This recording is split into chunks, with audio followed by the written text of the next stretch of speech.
Bismillahirrahmanirrahim. Dear students, Assalamu alaikum. I'm Wasim Beg from DPSC Faisalabad again here with you all. Second year ICS chapter number 9, Elements of C, lecture number 8 है आज का.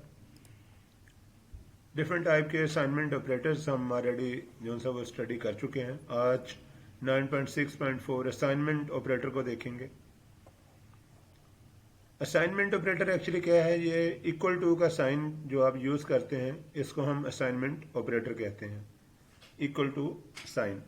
और इसकी मदद से हम कुछ डेटा जो सा वो किसी वेरिएबल को असाइन कर देते हैं. जैसे आप इस एग्जांपल में देख सकते हैं कि area is equal to height multiply by width. तो जो एरिया नाम का वेरिएबल है इसमें हाइट एक वेरिएबल मल्टीप्लाइड बाय विड्थ एक वेरिएबल, दोनों वेरिएबल का डेटा जो सा वो मल्टीप्लाई होगा जो भी उसमें नंबर है. फॉर एग्जांपल यहाँ पे अगर 2 है, यहाँ पे 3 है, तो 2 इंटू 3 6 स्टोर हो जाएगा एरिया में. तो बेसिकली ये 6 जो सा एरिया नाम के वेरिएबल में क्यों स्टोर हुआ? Because of this assignment operator which is equal to. The assignment operator is used to store a value और a computational result in a variable.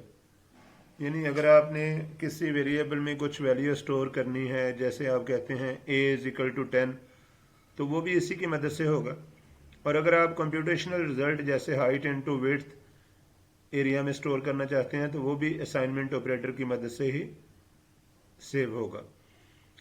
The symbol equal to represents the assignment operator. Example, in the following statement, values of two variables, height and width, are multiplied and the result is assigned to the variable area. तो ये वाली variable और ये वाला variable, इन दोनों का जो data होगा, जो इसमें नंबर या वैल्यू स्टोर होगी, वो आपस में मल्टीप्लाई करेगी और ये वाला असाइनमेंट ऑपरेटर स्टोर कर देगा उस रिजल्ट को एरिया नाम के वेरिएबल में.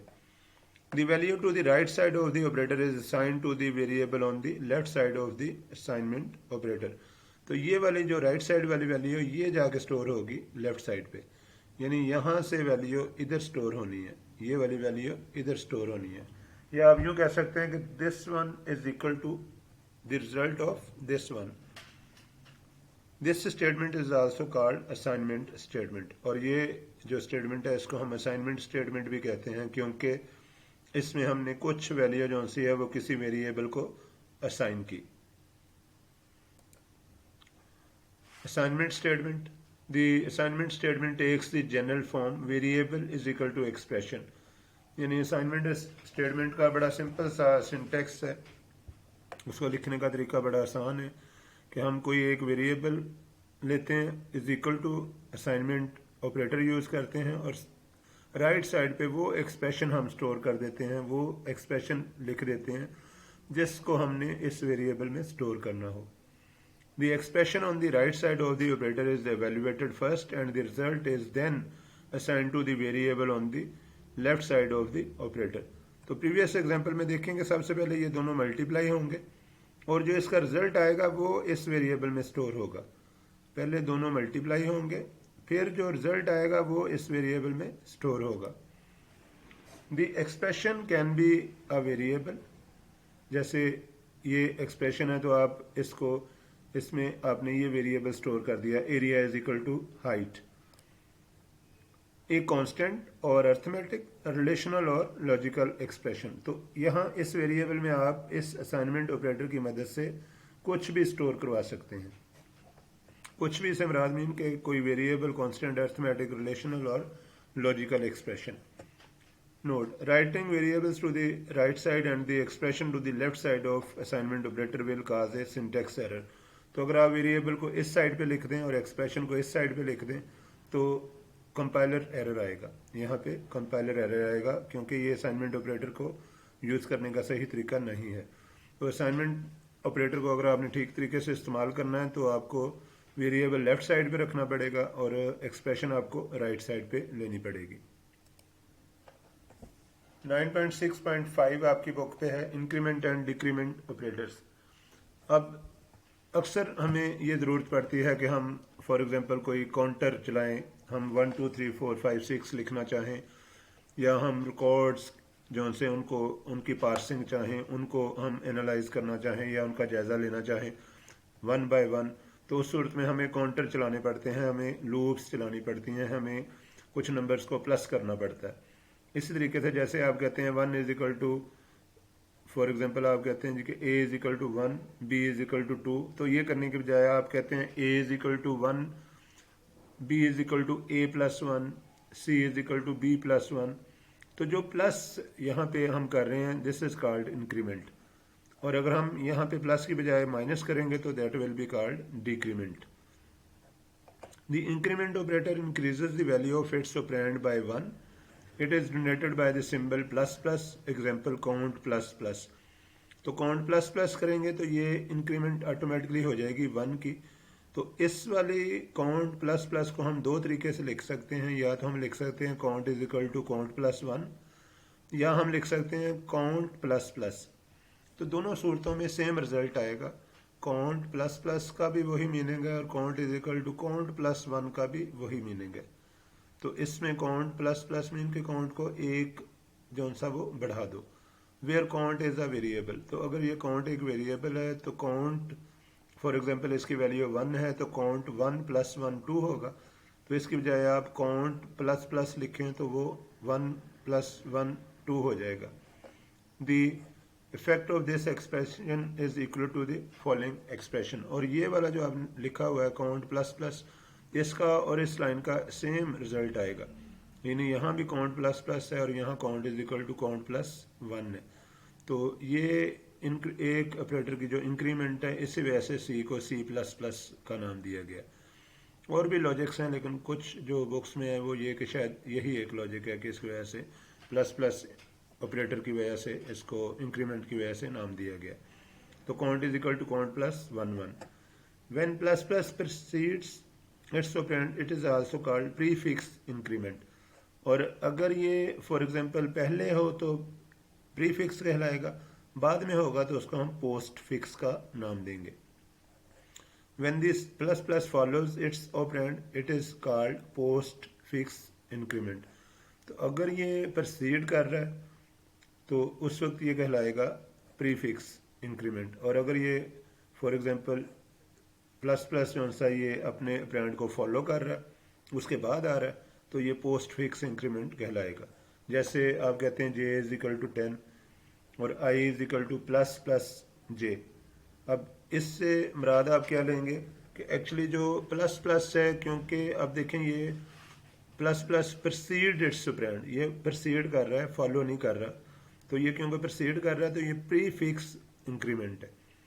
लेकिन अगर यही प्लस जे प्लस प्लस होता तो ये पोस्ट फिक्स इंक्रीमेंट कहलाता। The first statement sign the value of 10 to variable j, और यहाँ पे जे को 10 वैल्यू असाइन की गई क्योंकि ये असाइनमेंट ऑपरेटर यूज हुआ है। तो basically 10 has been assign to j because of this assignment operator. तो जब हम कहते हैं जे इज इक्वल टू 10 तो basically we use assignment operator to assign right side value to the left side variable. In the second statement, first the value of j will be incremented by 1। अब क्योंकि यहाँ पे j plus plus पहले लगा है तो पहले j की वैल्यू एक बढ़ेगी, तो ये हो जाएगी 11। j 10 था तो प्लस प्लस जैसे हमने किया यहाँ पे बात की कि प्लस प्लस से एक बढ़ेगा, तो j की वैल्यू होगी 11। और first the value of j will be incremented by 1, the value of j will be 11 and then the result will be assigned to the variable I। और अब जो जैसे ही j की वैल्यू 11 होगी तो वो 11 वैल्यू I को असाइन की जाएगी। यानी अब एक्चुअली प्लस प्लस j पहले प्लस प्लस होगा जो कि 10 था, तो प्लस प्लस मीन कि उसमें एक इजाफा हुआ तो बन गया 11 और ये वैल्यू असाइन हो गई I को। तो अब यहाँ पे आई को जो वैल्यू असाइन हुई वो 11 असाइन हुई क्योंकि जे की वैल्यू 10 थी और प्लस प्लस की वजह से जे की वैल्यू 11 हो गई। प्लस प्लस एक्चुअली एक इंक्रीमेंट करता है, एक नंबर की इंक्रीमेंट करता है।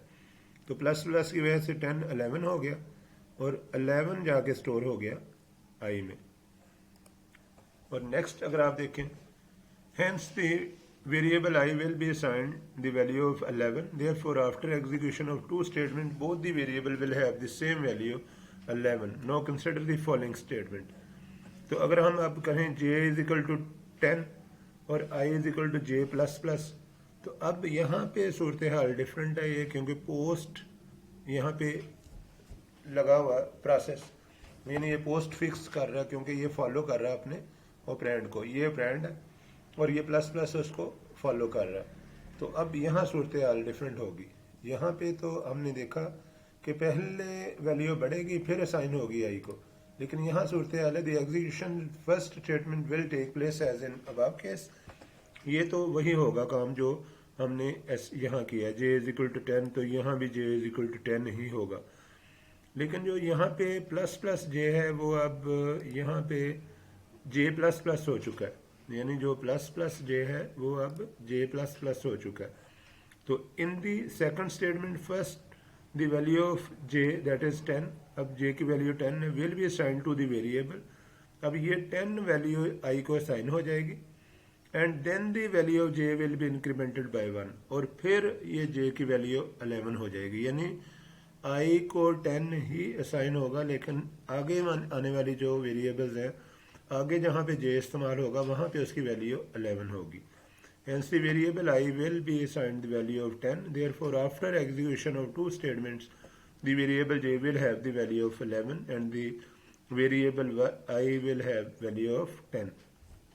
तो ये अंडरस्टैंड आप कर लें कि जो यहाँ पे हमारे पास प्रीफिक्स है, प्रीफिक्स में पहले एडिशन हो जाता है और वैल्यू असाइन हो जाती है, लेकिन पोस्ट फिक्स में बाद में एडिशन होगा और वैल्यू असाइन होगी। तो ये बड़ा टेक्निकल पॉइंट है ये वाला। यहाँ पे प्रीफिक्स इंक्रीमेंट है, पहले एडिशन हो के 10 का 11 बन के आई को 11 असाइन होगा, लेकिन यहाँ पे क्योंकि पोस्ट इंक्रीमेंट है तो इसलिए पहले वैल्यू असाइन हो जाएगी जे की वैल्यू, और प्लस प्लस बाद में होगा, वो नेक्स्ट आने वाली स्टेटमेंट्स में काम आएगा। तो आज का लेक्चर यहीं पे कंक्लूड करते हैं। थैंक यू ऑल, अल्लाह हाफिज़।